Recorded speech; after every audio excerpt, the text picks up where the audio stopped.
So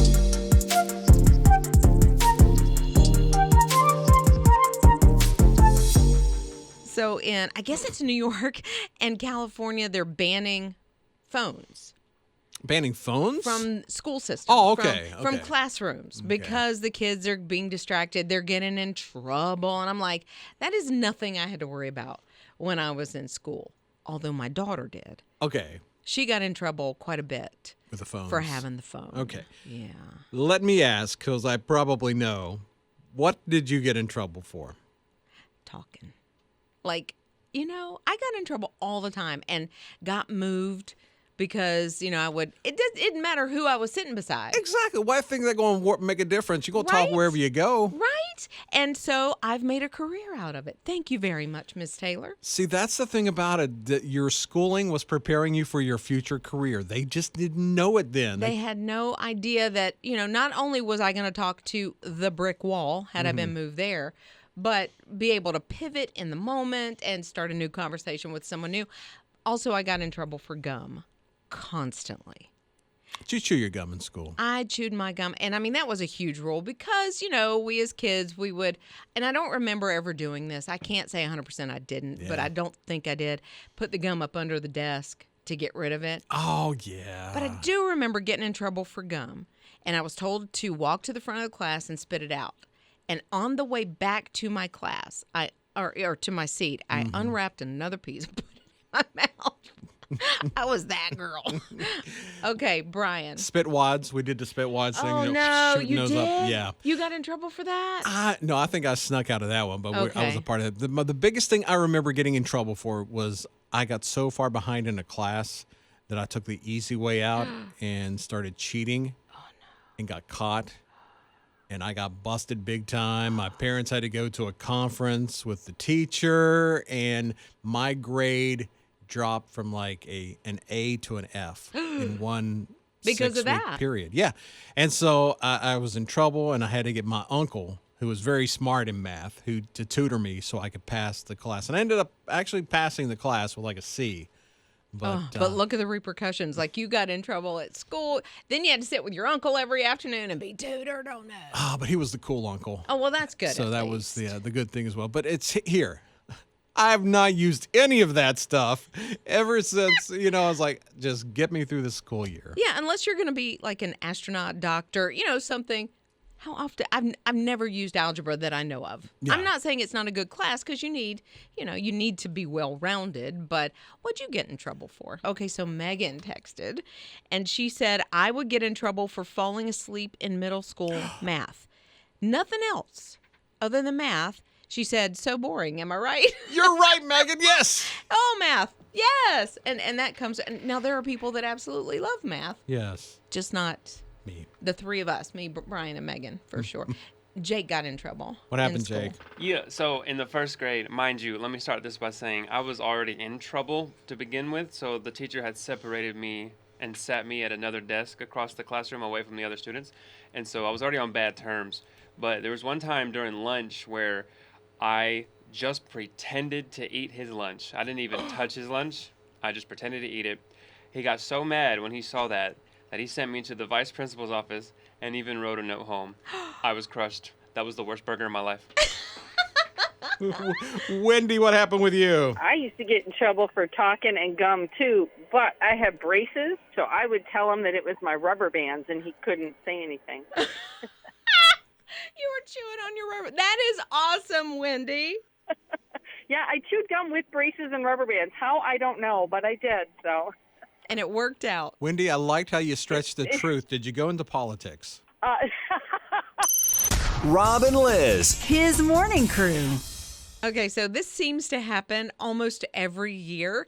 I go to my mailbox and I am just jolted because something flies out of my mailbox, like where the newspaper goes. Okay. We have that little slot, and we don't get the newspaper, and so it nobody ever messes with it. So I go up to the mailbox and here comes a bird. And then I peek in there and there's eggs.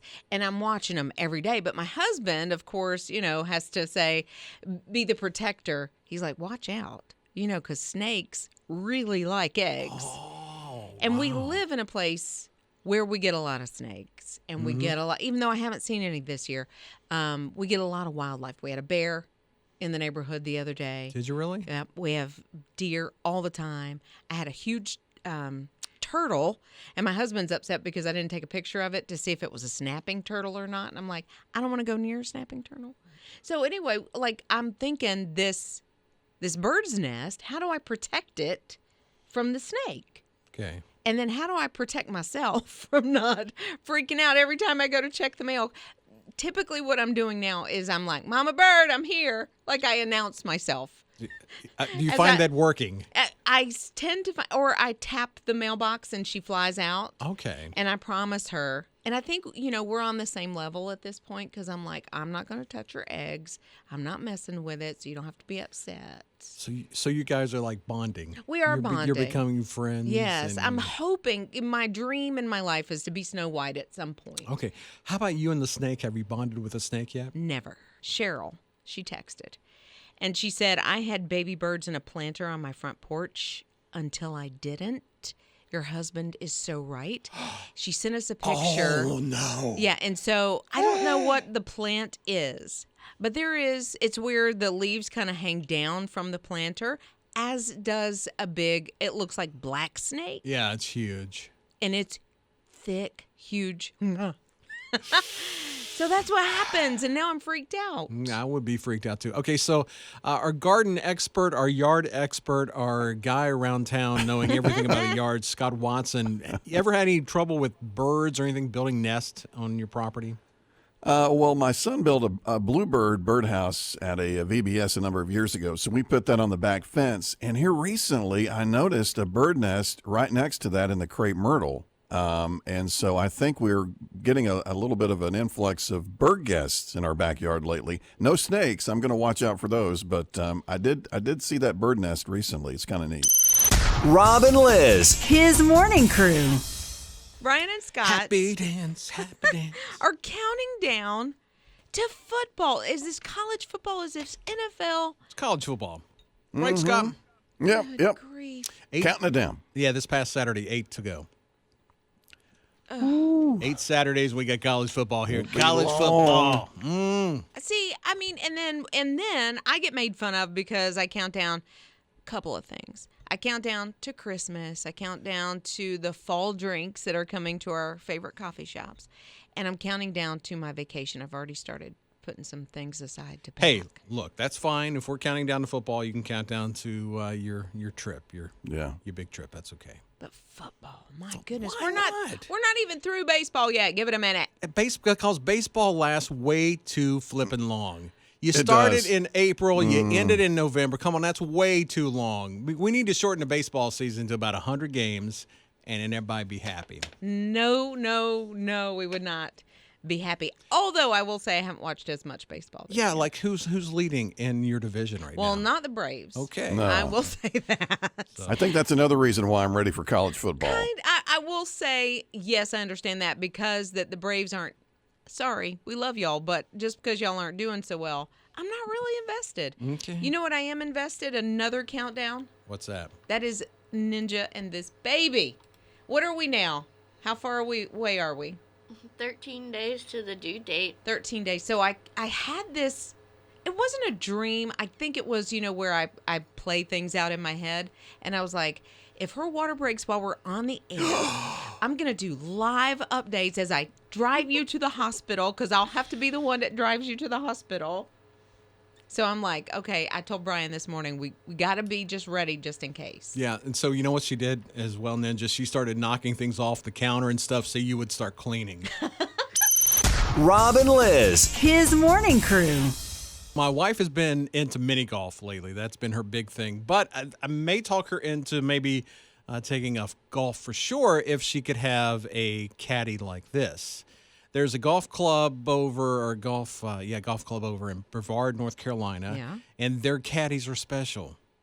They're llamas. Llamas? Llamas.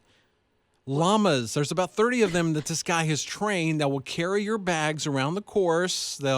They're there for you. They'll help you read the putts. They'll give you advice on some. No, they'll give you advice. No, probably not. They'll spit at you if they don't like what you're doing. Well, that's the thing about it. I thought llamas were mean too, but they said they got such a great nature about them that they're perfect on the golf course. And where they come from, like the Andes Mountains and stuff like that, they're built to carry stuff. And that I get. Mm-hmm. I have had a llama spit at me before. But I mean, I was talking to it because, if I see an animal, I start the baby talk, and I think that's it didn't like it. Yeah. And so I got spit at. But I don't think they're just, mean by nature. No, I don't. At all. I don't think so. Oh, and they're so cute, especially the babies. Can I have a baby llama caddy for me? They just have to carry one club. Well, that's if you mini golf. Rob and Lizz, his morning crew.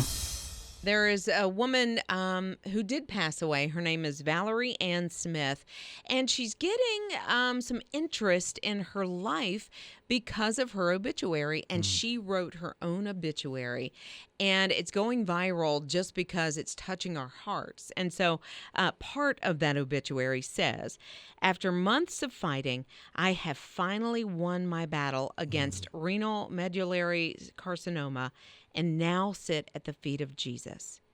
Death at 39 years of age was never in my 5 or 10-year plan or even my 15 or 20-year plan, especially not with 3 babies still at home, in the best years of my marriage, and at the height of my career. This whole ordeal has taken so much from my family, but it's also taught me some very valuable insights. And one of the most important lessons this journey has taught me is that your plans and God's plans rarely align. So remember, when you're making your plans, they really are tentative. Focus on not holding grudges, because holding a grudge is only putting you in a sour mood. And then she goes on to talk about being part of a church and having that relationship with God. And now this obituary is touching lives as people read this and they start putting their own lives in perspective. And I love the fact the way that was written, you can see that now, and it's sad time, but she wants everyone to see this as a celebration of her life as well. Rob and Lizz, his morning crew. Okay, so imagine you're at your home, you're sitting there, you're enjoying a great evening, and then a piece of space junk comes through your roof of your house, barely missing your 19-year-old son. What would you do? Freak out. Okay. And start calling people. Okay, happened to a family in Florida back in March, and so the sheriff was called. Sheriff got there. NASA's got involved, of course, and so who's going to pay for the $15,000 worth of damage? Thankfully, nobody was hurt. Yeah, nobody hurt. Absolutely. But there's $15,000 worth of damage. Who pays for the space junk damage? Well, I would think homeowners insurance should cover that, right? You can check with them first, but if it's space junk. Okay, it's usually the country where it's launched from. If it goes into a foreign country and lands there, you would be responsible for it. Okay, but if it's domestically, it's a little bit different. So you may have to bring a lawsuit against NASA, which is what this family's had to do right now. Seriously, Yeah. NASA just didn't step up and say, we'll take care of that. The only thing NASA did is they went and they got the space junk. You don't even keep the space junk. Well, I would think it's They retrieving it. So not your property, but at the same time, if it crashes through my house. finders keepers, losers weepers. Little bit. Come on now. And I could sell this space junk and pay for the damage that it caused. But here's the good news. If a flying saucer ever hits your house, homeowners would probably take care of that. Unless there's a clause. Oh, I wonder if farmers ever seen that. Rob and Lizz, his morning crew. Somebody tell him, that's a big thing. If you got a bat in the cave, Tell me. tell me. If I got like spinach in my teeth, Tell me. tell me. If my fly's down, Tell me. But I'm not going to wear jeans that are made to look like my fly's down. Why would you even do that? I don't. Why would I know it's this Japanese conceptual artist and it's work of art, blah, blah, junk, but One man's art's another man's junk. Well, come on. And I believe it. Yeah. It's not. Okay, there are literally a pair of jeans that this artist is selling that looks like your zipper's down. Yeah, exactly. So now is art going to be I have a bat in the cave. They're going to put a bat in my cave. And then I got spinach in my teeth. Spinach in my teeth, and we're going to call that art. I know. Well, the things we call art is, I guess one man's definition of art and somebody else's definition of art. It's two different things. And that is true. And I love the way we're designed. I love that we're completely different. And what I see and I don't think is art, somebody else thinks is, and that's cool. But this... Well, this happened to me one time, literally. Oh, yeah. So I'm getting up. I was singing like a special at church years and years and years ago. You were so, singing? Yeah, it was, it's Okay. been years. So the vocal cords. So anyway, I'm kind of scrunching my way out of the pew. Okay. And got to the edge and hit something, and my zipper, whoop. I felt it. I knew it. And so I'm going right to the front of the church. And before I did, I'm like, I'll be right back. And I took a right and went to the bathroom. And I said, because y'all definitely didn't want to see that. Rob and Lizz, his morning crew. It's come to light this morning that Brian has never seen Armageddon. Although I used that reference, I have never seen them. I knew it was something about blowing up a meteor or something like that, right? An asteroid. An asteroid. Yeah. So. Yeah, because you mentioned Bruce Willis, so you get it, Yeah, I've seen it. I mean. You haven't seen the movie. I've not seen the movie. Honestly, I probably have seen the video that was out about the movie. Like for the song that was like the theme song for the movie, and it has all these movie scenes in it. Well, so you saw the video. No, and I probably saw a trailer, and it's probably one of those I put on my list. Maybe Armageddon one of these days I'll get to it, but no, I haven't gotten to it yet. And then we're going round robin, and Jake, have you seen Armageddon? Nope. He's the movie guy. He sees everything. Right? Just so disappointing. And Jake, you said, why haven't you seen it? Okay, so first of all, I have this list of movies that I've been wanting to watch since I guess the day I was born. But the only problem is I don't know where to find these movies because if they're not on streaming services, I don't know what to do. Okay, so I looked this up for you. AMC, Hulu, Roku, YouTube, Apple TV, Amazon Prime. Then, if you just want to watch it on TV, it is on FX today at 9 o'clock. Like 9 o'clock this morning? Yes. Okay, we need to hurry so we can go on. Tomorrow on AMC, FX later this week, and AMC again. Don't tell me you can't find it. True. And you got to realize that movie's like 26 years old, too. It was out in 98. 26 years ago. Yeah, okay. Ninja, have you seen Armageddon? No. Oh, my goodness. I don't think I've heard of it. It sounds scary. Oh, my goodness. Yes, I guess it could be, but it's very entertaining. Scott, have you seen Armageddon? No, but I did see another movie where they landed on an asteroid and blew it up or something. Very similar, I thought, but I have never seen Armageddon. Oh, gosh. No. That one's called Deep Impact. That's it. Yeah, I've seen so- that, but not Armageddon. It is- no. Let's go around the room and see who's seen Deep Impact. I have. No. Nope. No. It is the knockoff Armageddon. What are you people doing with your lives? Oh, it's Living.